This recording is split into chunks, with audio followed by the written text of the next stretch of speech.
ایمان پلورونکي څلوېښتمه برخه.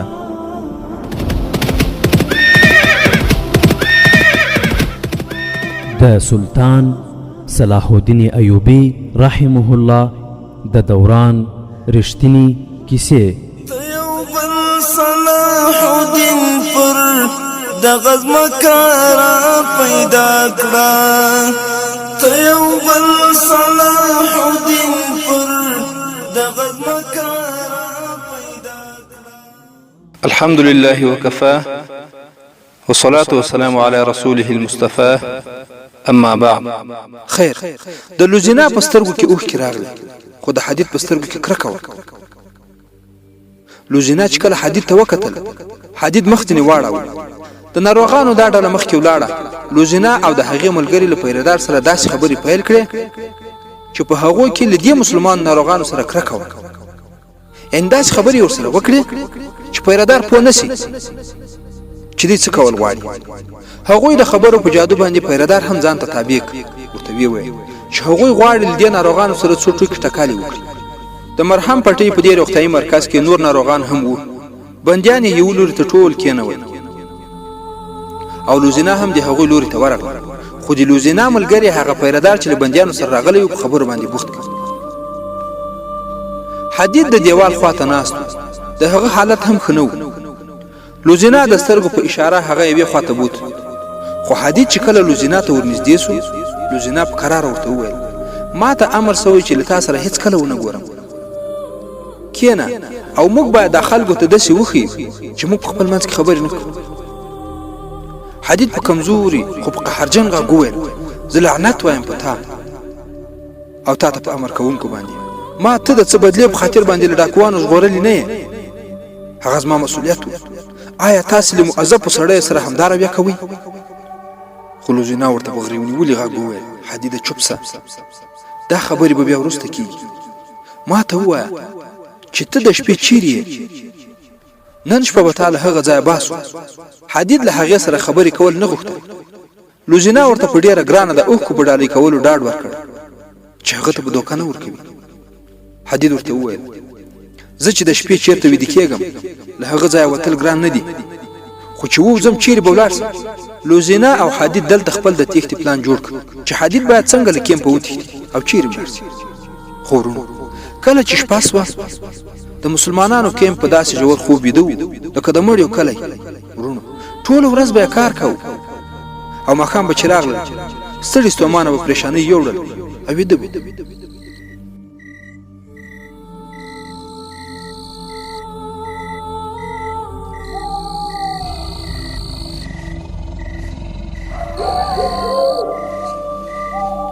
په دغه حالت کې هغه پیردار چې په دغه بندیانو یې پیره کوله هغه هم ویده سوی. له دې ځایه هېڅ کله څوک تښتېدلی نه و. که تښتېدلی وای هم نو چیرې به تللی وای. سربیره پر دې پیردار په دې هم پوهېده چې که څوک وتښتي هم نو څوک یې له پیردار څخه پوښتنه نه شي کولی. د شپې لومړی پار پای ته رسېدلی و چې له یوې زړې او شلېدلې خیمې یو سړی د سینې په ښویېدلو ووت او ځان یې هغه ځای ته ورساوه چې له هغه ځایه یو پیردار هم دی نه سو ویللی. خو هغه په تیاره کې خپلې مخې ته د خرما ونې ولیدې چې هغو ته یې باید ځان رسولی وای. خو حدید وکتل چې یو سوری له سره تر پښو پورې پټ دی او په ډبلو جامو کې ولاړ ده. خو په سینه ښویېدونکی حدید ودرېد او ځان یې د خرما د ونې ډارې ته ورساوه او هالته په هغه ډبلو جامو کې لوزینا وه چې د حدید انتظار یې کوي. خو لوزینا په دغه حالت کې پوښتنه ورڅخه وکړه آیا ته ژر ژر تلای سې؟ حدید ځواب ورکړ کوښښ به وکړم. هغوی له کیمپ نه لرې ولاړل. مخې ته یوه پراخه شاړه سیمه وه، خو مشکل دا و چې حدید ژر ژر تلای نه شو او هغه ته یې دا هم وویل چې د ده پر سر باندې څه ډول اخطارونه ورکول سوي دي. هغې د حدید شکونه ټول لرې کړل. خو له ډېر تګ څخه وروسته مخې ته یې د ښار کوڅې راغله او بیا د ډاکټر کور ته ورسېده.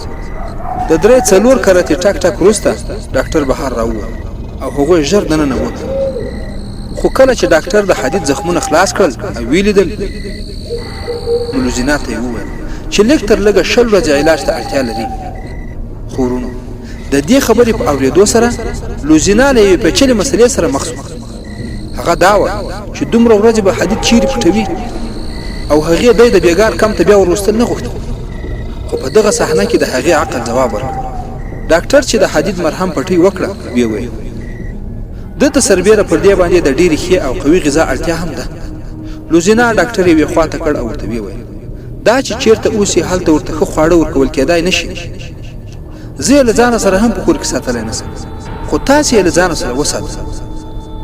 هر شی چې ورته ګټور وي هغه پرې وخورئ، له ما نه چې هر څومره قیمت غواړئ درکوم یې. ډاکټر چې کومې پیسې وویلې هغه ډېرې زیاتې وې. لوزینا ورته د کمولو وویل. نو ډاکټر ورته وویل ته په ما باندې ډېر خطرناک کار کوي. پوه شوم چې دا سړی د مسلمانانو له کیمپ نه راوستل شوی او دا د مصري پوځ یو سفاهي دی. ستا له ده سره څه اړیکې دي چې ما ته زما د خوښې اجره راکوي؟ لوزینا ورته ټوله کیسه وکړه. خو د کیسې وروسته ډاکټر ورته وویل ښه ده زه به څه رعایت هم وکړم، خو ته به. لوزینا وویل ما ته منظوره ده، خو دا هم ویل غواړم چې که ستا له لورې څخه راز پاتې نه شو نو ته به هم ژوندی پاتې نه شي. ډاکټر حدید په یوه کوټه کې څملاو او هغه ته یې وویل چې ته به د رغېدو پورې همدلته یې. هغه ډاکټر له کوره ورته شیدې او میوې راوړې او ورې کړې او لوزینا یې یوې بلې کوټې ته بوتله. په دویمه ورځ لوزینا او د هغې ملګري کیمپ ته ورغلل. هغه ډسپنسري یې وکتله. ناروغ بندیان بیا هم هغلته راوستل کېدل. دواړو نجونو له پیرهدار سره ګپ شپ ولګاوه او په خپلو ځانګړو چالونو یې معلومه کړه چې د حدید له ورکاوي سره په کیمپ کې هیڅ بدلون نه دی راغلی او هلته هیڅ ګډوډي نشته او وضع په عادي حال کې ده. خیر ورځې تېرېدې. څرنګه چې ډاکټر ته له غوښتنې سره سم مالي اجره ورکول کېده ځکه یې حدید پټ وساتئ او د هغه علاج یې له پوره پاملرنې سره کاوه. هغه ته د تقویې خواړه هم ورکول. لوزینا به له ماښام وروسته په پټه هلته ورتله او له حدید سره به څو شېبې ناسته وه او بیا به ډاکټر ته ورغله او د هغه نفسي خواهشاتو له پوره کولو وروسته به بیا خپل هستوګنځي ته تله. خو د لوزینا له ډاکټر سره دغه وخت تېرول ورته په اور کې هم له ژوند تېرولو نه سخت ښکارېده. خو دې دا هر څه د حدید لپاره قبول کړه. په دې تلو راتلو کې 20 ورځې تېرې شوې او د حدید زخمونه ورغله. د هغه صحت هم ښه شو. لوزینا ډاکټر ته وویل چې حدید به سبا شپه یو وخت له دې ځایه ولید. په سبا ورځ یې له خپلې ملګرې نه کار واخیست. خورونو د لوزینا په دغې ملګرې پسې یو ټیټ رتبه افسر و او کله نه کله به یې ځوروله، خو ملګرې یې د هغه سره د مینې او محبت خبرې پیل کړې او هغه افسر هم له ځانه بې پروا سو او لوزینا د هغه له توبرې نه دریشي راوایست چې بیا یې حدید ته ور واغوستل. د آس پیدا کول څه ګران و، خو آس یې هم ورته په اسانه باندې پیدا کړ او لوزینا دا پریکړه کړې وه چې دغه د صلیبیانو د فوج دریشي به حدید ته ور اغوندي او له ښاره به یې باسي چې ځان قاهرې ته ورسوي. خو په هغه وخت کې له ښار څخه چار چاپېره لوړ لوړ دیوالونه او د هغه ښار 4 دروازې وې چې د شپې به بندېدې. خو په هغو ورځو کې به دا دروازې د ورځې بیرته کېدې ځکه چې د سلطان صلاح الدین ایوبي د راتلونکي حملې لپاره عسکري تیاریانې روانې وې او پوځونه او کاروانونه تلل راتلل. د لمر تر پرېوتو د مخه د کلا د لوی دروازې په لور یو صلیبي افسر په آس سپور او روان و. د هغه تر ملا تړلې توره د مسلمانانو په څېر کږه نه بلکې د عیسویانو په څېر سمه وه. موټه یې هم د صلیب په شکل. هغه کټ مټ صلیبي افسر و. خو په دغه حالت کې د ښار دغه دروازه هم خلاصه وه چې د اوښانو یو کاروان په خوراکي شیانو بار بهر روان و. داسې څرګندېده لکه دا افسر چې له کاروان سره وي. خو هغه چې دروازې ته ورسېده د صلیبیانو د استخباراتو مشر هرمن په آس سپور او دروازې ته راننوت. هغه له بهر نه راته چې افسر یې ولید او افسر ته مسکی شو، خو هغه افسر د مسکا ځواب په مسکا ور نه کړ. خو هرمن چې یو څه اندازه د ننه ولاړ آس یې ودراوه او چې لرې یې 200-300 ګامه وکتل هلته لوزینا ولاړه وه. خو هغې چې هرمن ولید له هغه ځایه په چالاکۍ سره د خپل هستوګنځي ځای ته ولاړه. د علي بن سفیان رحمت الله علیه په څېر هرمن هم استخباراتي پوه. هغه په سملاسي توګه آس د دروازې په لور باندې وګرځاوه او هغه خپل شک لرې کول غوښتل. د اسلام د سپېڅلي دین د لارې مجاهد چې شاته وکتل او د هغه سپاره بیرته په تلوار راګرځېدل نو پوه شو او خپل آس ته قمچینه ورکړه. آس په ځغاسته باندې پیل وکړ.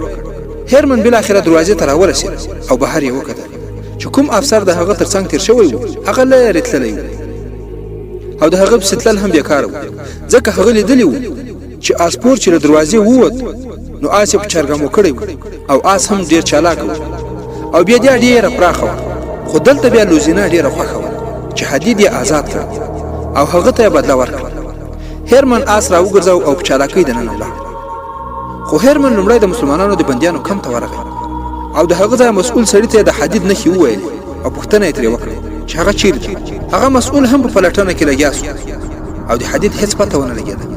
په کومه خیمه کې چې حدید ساتل سوی و د هغې نورو اوسېدونکو وویل چې یو سهار هغه له دې ځایه تللی دی او د استخباراتو مشر پوه سو چې حدید یوې او بلې خواته سوی. د هرمن ګمان په باور بدل سو او پوه سو چې هغه همدا حدید و چې له ښاره د صلیبي افسر په شکل کې وتلی. هرمن د نورې څېړنې د مخه د لوزینا کوټې ته ورغی خو د لوزینا په کوټه کې هغې سر په لاسو کې نیولی و او ژړل یې.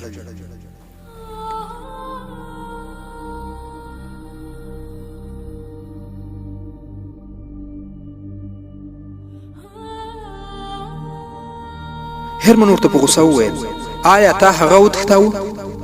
لوزینا په کراره سر راپورته کړ او ویې ویل د خپل ضمیر څخه دې پوښتنه وکړه. هرمن ورته وویل زه به یې د تحقیق په دوران کې رښتیا کړم چې له هغه سره تا په تېښته کې مرسته کړې ده او که نه. لوزینا وویل نه تاسو ته د څېړنې اړتیا ده او نه زه دروغو ته ضرورت لرم. زما بدن یو ډول شاهانه دروغ او زما ژوند یوه ښکلې دوکه ده. د خپل روح د خلاصون لپاره زه رښتیا وایم او مرم. او د دې خبرې په جریان کې د لوزینا په غږ کې یو ډول بېهوشي وه چې شیبه په شیبه زیاتېده. هغه چې پاڅېده لنګي یې ړچېدل. هغې ته نږدې یو ګیلاس پروت و چې یو څو څاڅکې اوبه پکې وې. هغې ګیلاس راپورته کړ او هرمن ته یې ورکړ او ویې ویل ما خپل ځان ته د مرګ سزا ورکړې ده. په دې ګیلاس کې یو څو څاڅکې ګواهي ورکوي چې ما خپل ناپاک بدن ته د دې لپاره سزا ورنکړه چې له خپل قوم سره مې خیانت وکړ او دښمن مې له زندانه وتښتاوه، بلکې زما ګناه دا وه چې زه هغو خلکو ته د دوکې ورکولو په پار ورغلی وم چې په هغوی کې هیڅ ډول چل او دوکه نسته، چې مراد یې ټول مسلمانان. له هغوی نه 4 کسانو یې زما د پت په خاطر چې اصلا په ما کې نه وو د 10 ډاکوانو مقابله وکړه. بیا یې وسړي خپل بدن زما لپاره غوڅ غوڅ کړ او له غلو یې زه وژغورلم. ما ته د نیکۍ او بدۍ، محبت او نفرت توپیر څرګند شو. که زه په رښتیا ویلو باندې مړه کېږم، دا ډېر له ارامه ډک مرګ دی.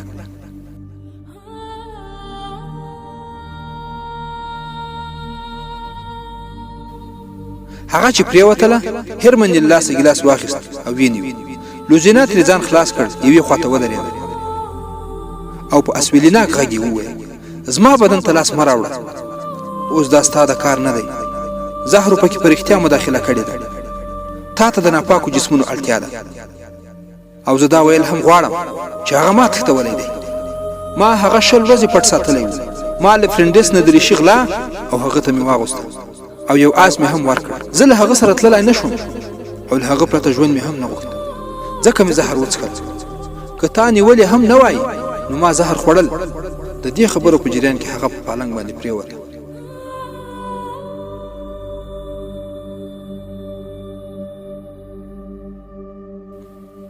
او هرمن د هغې وروستۍ خبرې واورېدې چې هغې ویل د رښتیا ویلو سره په مړینه کې څومره سکون دی. هغې وروسته ساه داسې واخیسته لکه د آرام اسویلی چې کړی وي او مړه سوه. خو کله چې لوزینا دفن کوله، یو افسر وویل که د دې کورنۍ وي هغوی ته خو یې د مړینې خبر ورکړئ. څرنګه چې صلاح الدین ایوبي رحمت الله علیه مخکې لا د مسلمانانو لوړ رتبه افسرانو او مشاورینو ته دا خبره کړې وه چې صلیبیان د مسلمانانو په کاروانونو باندې حمله کوي او د هغوی کوچني لوڼې تښتوي او بیا د مسلمانانو په خلاف باندې روزنه ورکوي او د جاسوسۍ لپاره یې هلته ورلیږي. نو دلته یوه بېلګه موږ او تاسو ته روښانه کېږي چې د لوزینا د دفن په وخت کې راڅرګندېږي. هغه چې کله دفن کوله یو افسر وویل که د دې کورنۍ وي هغوی ته خو به یې د مړینې خبر ورکړي خو د استخباراتو مشر هرمن ځواب ورکړ کورنۍ یې موږ وو دا مو د 10-12 کلو په عمر د مسلمانانو له کاروان څخه راتښتولي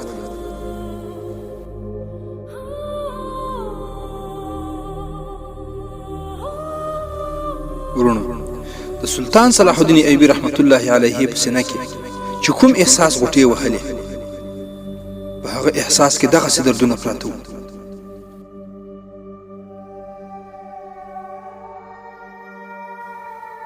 او د مسلمانانو له هر حاله خبر وو د صلاح الدین ایوبي رحمت الله علیه د پوځ د لیک درېیمه ورځ وه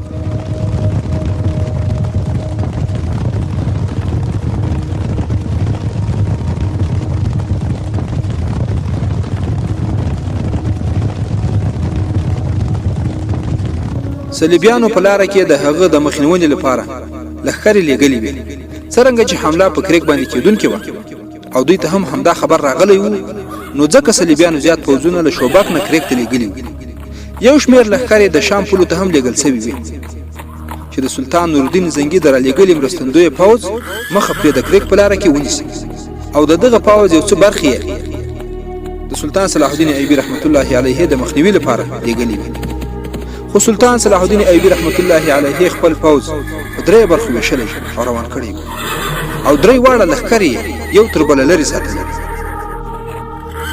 کله چې هغه ځای ته ورسېد چې له صلیبیانو سره یې باید ټکر کړی وای نو هغه د 3 واړو لښکرو قومندانان او د هغوی تر لاس لاندې افسران خپلې خیمې ته راوغوښتل او صلاح الدین ایوبي رحمت الله علیه هغه جواري او هغه راز او کوم څه چې په زړه کې ول هغه ورته څرګند کړ او ویې ویل موږ هغه ځای ته رارسېدلي چې اوس باید زه تاسو ته د زړه راز ووایم تاسې به ښایي حیران یاست چې ما به تاسو ته ویل چې زه په کریک باندې حمله کوم خو تاسو مې بل لوري ته راوستی زه په کریک حمله نه کوم اوس زه درته وایم چې زموږ منزل شوبک دی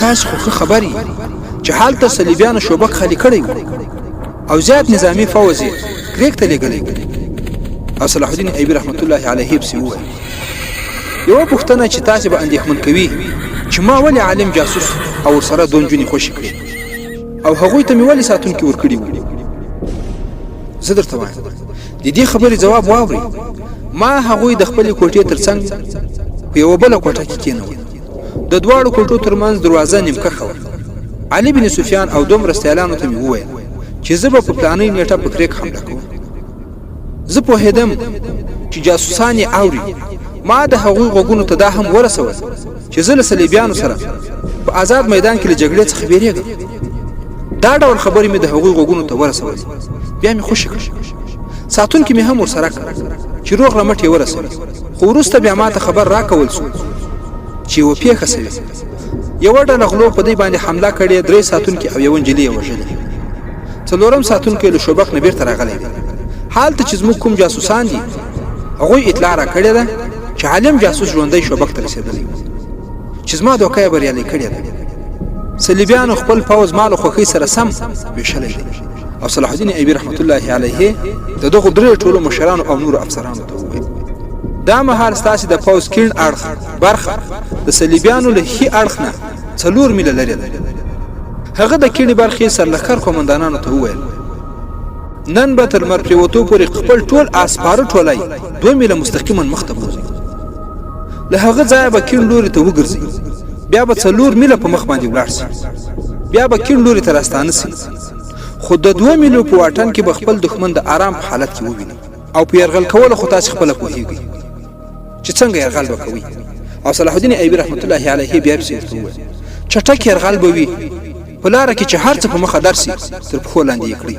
ځانونه را وباسئ او بیرته ځانونه هغه ځای ته راورسوئ له کوم ځای چې تللي یاست او 2مه برخه لښکر به ماښام مستقیما پر مخ ځي 8 یا 9 میله چې ولاړ سي ښي لوري ته به ولاړ سي تاسې به د دښمن د لښکرو څار کوئ او کاروانونه به مخې ته راسي سربیره پر دې به تاسې د دښمن شاته یاست د ورځې به دښمن د کیڼ لوري پوځ پسې راځي چې حمله یې پرې کړې وه خو تاسې به مخامخ ټکر نه کوئ د ورځې به ډېر په شاتګ کوئ د شپې به بیا حمله کوئ خو تم کېږئ به نه صلیبیان که چېرته رامخې ته سي د منځنۍ برخې پوځ به پرې له شانه حمله کوي او دښمن به د ځان تر راټولولو د مخه بیا ګډوډوي.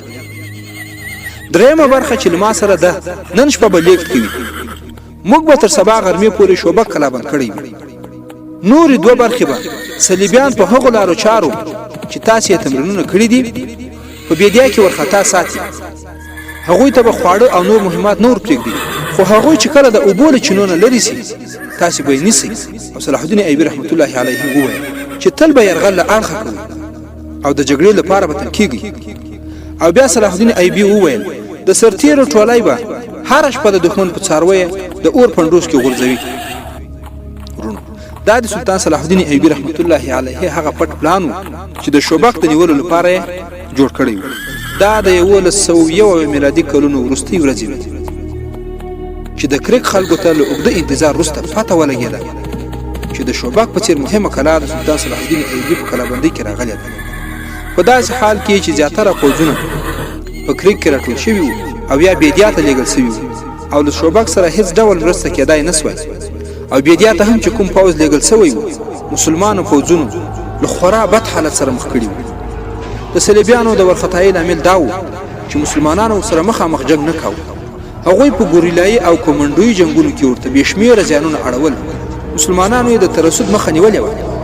د اوبو چینې او ورشو یې هم ترې نیولی و.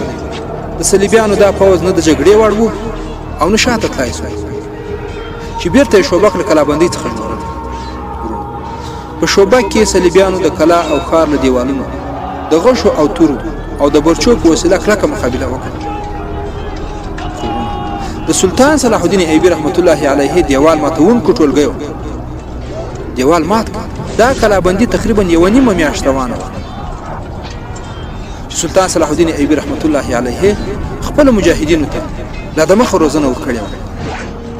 سلطان صلاح الدین ایوبي رحمت الله علیه چې شوبک ته داخل شو پوهېږئ هغه څه وکړل او کوم درد یې په سینه کې و؟